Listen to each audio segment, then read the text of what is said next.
believe that it is constitutional for the United States to blow up people that our president, whose name is found over and over and over and over in these files, may have engaged in, say, child trafficking, sex trafficking, whether it's for the child sex trafficking in the Epstein files because America doesn't want to do their job, or whether we're talking about violating international law, whether we're talking about going and just randomly killing people. I can tell you that every single one of you that is sticking up for him right now would be screaming from the rooftops. Something is unfolding behind the most tightly secured doors in America right now, and according to this account, panic has set in. You're about to see why. The moment that hearing came to an end, secure phones reportedly lit up throughout the West Wing.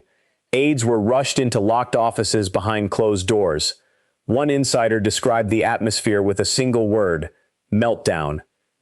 Another source claimed that the president's closest legal advisors immediately ordered an emergency hold on every file connected to old flight logs and private visitor records that were never expected to become. I have nothing to do with Jeffrey Epstein. I threw him out of my club many years ago because I thought he was a sick pervert. I had nothing to do with Jeffrey Epstein. I threw him out of my club many years ago because I believed he was a sick pervert. So why has everything suddenly begun to unravel? Because what follows in this hearing goes far beyond criticism of a single administration. It starts linking names, financial connections, and long-protected secrets that some of the world's most influential figures have allegedly spent years keeping hidden. The questions that many believe are never supposed to be asked in Washington are about to be raised in full public view. You are about to watch a member of Congress do the very thing the political system is often accused of discouraging: speak openly, without hesitation, without fear, and without seeking anyone's permission. Stay with this until the end, because the next few minutes aim to show why the world's most powerful man suddenly appears to be facing pressure from every direction, as though the walls are beginning to close in around him.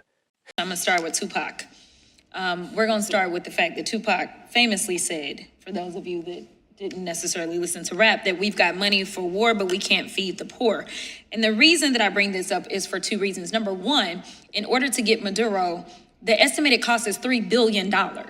I can guarantee you that a lot of Americans would say, yes, there's a valid warrant and things like that, but for the cost of $3 billion, let's put our money somewhere else. Number one.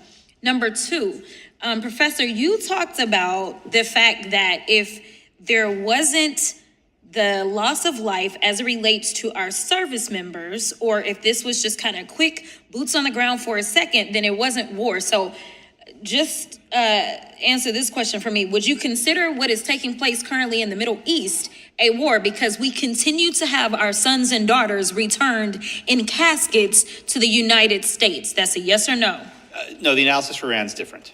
Oh, okay. Okay, so you agree with me then? Yes? I didn't say that. Okay, it's different analysis. So I'm just going to go with you agree with me, because this is clearly a war and it's unconstitutional.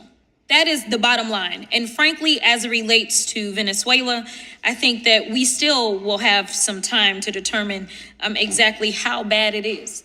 Because imagine for 2 seconds that you had fishermen and sailors that were coming from the United States, and Venezuela all of a sudden started bombing our people, saying, oh, no, you're bringing guns. Because let me be clear, America does their fair share of nonsense in other countries. We tend to supply everybody with the guns. We flood this world with guns everywhere, right? So let's say they said, you know what, we don't want all those guns going to the gangsters in our communities, so we're just going to start blowing people up. And frankly, legally, that may work for them. You know why? We have a constitution, and not everybody does. And so it is offensive to sit here and engage in this conversation as someone who practiced criminal law. And my God, everyone that I had, no matter what they were accused of, even if they were accused of capital murder, they were given an opportunity to actually show up in court and face their accusations, not be killed. So the justification, I don't understand why we are trying to make it partisan. It should not be partisan to just go and blow up these boats. Are you saying Professor, that you believe that blowing up these boats because somebody believes it, you know what? Let me do it this way. Let's say they are drug traffickers. Do you believe that it is constitutional for the United States to blow up people that are accused of being drug traffickers? So it's not going to be a yes or no question. If I could take Okay, a few then I'm seconds. gonna stop you there because I only got so much time. And Professor, you know, I was really loving on you because you came from South Texas, which is down in Houston, not too far from the University of Houston where I got my law degree, but it is very clear. It is unconstitutional for us in the United States. This was no ordinary congressional exchange. According to the Speaker, it became a direct dismantling of the official narrative. A sitting member of Congress looked the legal experts in the eye and refused to let them retreat behind technical or procedural language. Instead, she pushed the discussion toward the one issue the administration is accused of avoiding: whether the President of the United States now believes he has the authority to order the killing of individuals without a trial, without a formal declaration of war, and without congressional approval. The timing, she argued, could not have been more consequential. While the hearing was still underway, new internal figures reportedly began circulating among defense committees. The $3 billion figure briefly mentioned during the proceedings was said to be outdated almost immediately. According to confidential estimates referenced in the statement, the actual cost of the expanding operations in the Caribbean and the Middle East had already climbed beyond $47 billion for that quarter alone. When combined with the continuing air campaign and the rapid deployment of additional naval forces, the overall total was described as approaching the $200 billion mark, an amount the Speaker claimed the White House does not want publicly discussed. The argument, however, extended far beyond a single ship or one foreign leader. It was presented as a challenge to an entire governing doctrine, one in which suspicion alone becomes sufficient. Accusation is treated as proof, presidential judgment overrides established limits, and due process is reduced to an afterthought. Well, I don't think we're going to necessarily ask for a declaration of war. I think we're just going to kill people that are bringing drugs into our country. Okay? We're going to kill them. You know, they're going to be like dead. Okay? The most unsettling part, according to the Speaker, is how composed the defenders of this approach remain. They argue their case as though the Constitution contains an unwritten exception that applies whenever the target is foreign and public attention is elsewhere. They speak as if American power can never be reflected back on itself, as though the same standard could never one day be directed toward this country. But the next portion of the hearing raises the stakes even further. The Congresswoman moves beyond discussing military operations and government spending. Instead, she turns to the one issue that, in her view, keeps some of the most powerful people in Washington awake at night: the subject that transforms ordinary policy disputes into questions of personal and political survival. So let me give y'all another issue that I don't understand if y'all see it the way that I do. There's this little thing called the Epstein files. There's a lot of people that have been found liable, charged, all kinds of stuff, from Prince Andrew and Peter Mandelson, from Norwegian officials, the former prime minister, and the former ambassador, all these different people, right? Some would argue, especially since there was international trafficking that was taking place, some would argue that our president, whose name is found over and over and over and over in these files, may have engaged in, say, child trafficking, sex trafficking. They may come to that conclusion. Now, with that being the understanding, if there are other countries that believe, because they believe in actually holding people accountable, okay? So they say, you know what? There were some girls from England or wherever, because there were people from different countries. And they say, you know what? We gonna just come and we're gonna drop in on America. We're going to bomb America. We're going to kill civilians in America because, you know what? We have a warrant for his arrest. Whether it's for the child sex trafficking in the Epstein files because America doesn't want to do their job, or whether we're talking about violating international law, whether we're talking about going and just randomly killing people. I can tell you that every single one of you that is sticking up for him right now would be screaming from the rooftops. The analysis has to be the same.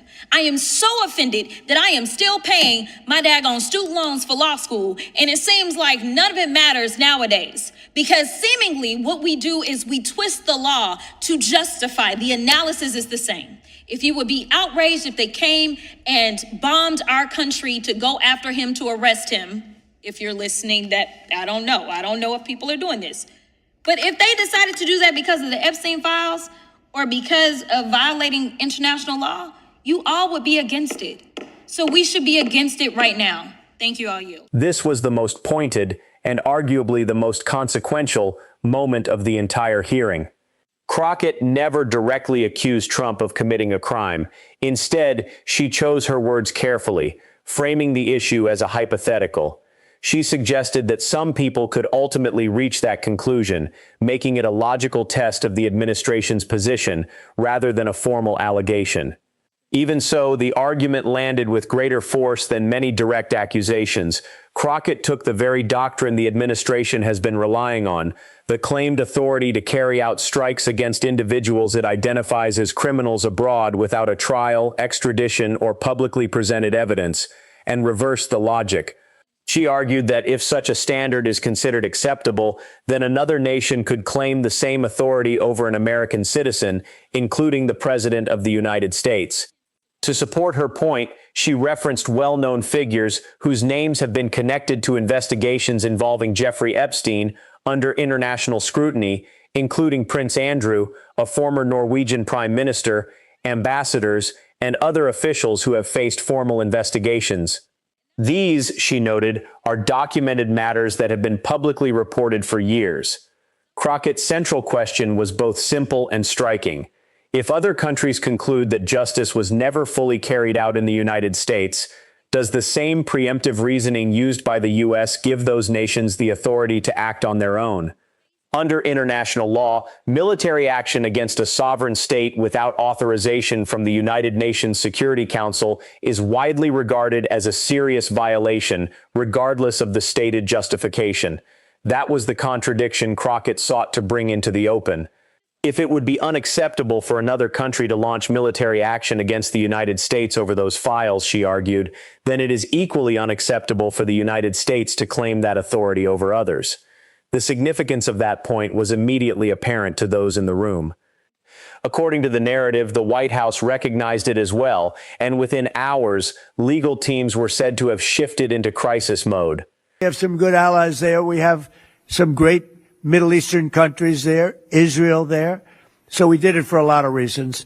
But it always amazed me that we did it. We never asked for reimbursement, and it was really there to serve other countries, not us. And by the way, we have the Sugar King, the same story. Look at that. Alfie von Hool. Alfie, thank you both very much. That's Pepe here. Pepe. Hi, Pepe. How are you? How are you? Is Alfie in the backstage? Is he sitting back there waiting for you? No? You doing all right? Pepe is a great friend of all of ours, I think, in the room. Tremendous. And we appreciate you being here. Great to have you. Thank you. Mr. President, honored. That's great. Both of you. Thank you very much. So go ahead, please. Mr. President, you've said that Iran does want to make a deal. Now, into the third week of this bombing campaign, what would that deal look like? What are the asks that you're making of the government? They want to make a deal. They're talking to our people. I don't know if they say that to you. Maybe they do, maybe they don't. Don't forget, they are a country that for years, I didn't know this until recently, they're a country based on disinformation. And now they're using disinformation plus AI. And that's a terrible situation. That's a terrible situation. They showed all sorts of things happening in the last 2 weeks that never happened. Between their kamikaze boats that don't exist, between blowing up the aircraft carrier, one of the great ships in the world, the Abraham Lincoln on fire. They showed it on fire. I called the general. I said, General, what's with the Abraham Lincoln? It looks like it's burning down. No, it's not burning down. Not a bullet was ever fired at it, sir. They know better. I said, this is my first glimpse of AI and what they've done with it. They showed buildings in Tel Aviv burning to the ground, high rises burning. They showed buildings in Qatar. They showed buildings in Saudi Arabia burning, and they weren't burning. They weren't hit. It was all AI based. Terrible. It's terrible. And I think that's the only thing they do well. They're negotiating. And we always talk. Somebody said, well, would you talk? Why would you even talk to them? I talk to everybody because sometimes good things come out of it. But I don't know if they're ready yet. They're taking a pounding. I don't know if they're ready yet. And we don't even know their leaders. Look, all of their leaders are dead, as far as we know. But they're all dead. We don't know who we're dealing with. We knocked out the first group. Then the second group 88 met to pick the leader because the first group was all dead. And the second group got knocked out. They're all dead. Then a third group met. I would think they're a little nervous about meeting. I don't know if they're nervous. Maybe they're not. Maybe they're crazy. If they're not nervous, then they're crazy. But we met with the next group, but we don't know who their leader is. We have people wanting to negotiate. We have no idea who they are. The wording may have sounded measured, but the implications were anything but. During the same week, a member of Congress stood on the House floor and warned that the United States was moving away from the principle that no one, not even the most powerful, is above the rule of law. She questioned whether the standard the administration applies to foreign targets could one day be used against an American citizen. She asked whether mere suspicion has become sufficient to justify lethal force and whether the Constitution still serves as a meaningful safeguard or has been reduced to a document invoked only when politically convenient. Trump's response, delivered in real time, left little room for interpretation. The operation moves forward. The pressure remains. The identities of those sitting across the negotiating table are no longer the central issue. What matters, he suggested, is that they continue to absorb the pressure. What matters is that the United States alone decides when the use of force comes to an end. That contrast defines the broader debate. One side of Washington continues to argue in terms of constitutional limits, mutual standards, and the dangerous precedent established when a global power claims the authority to strike first and justify its actions afterward.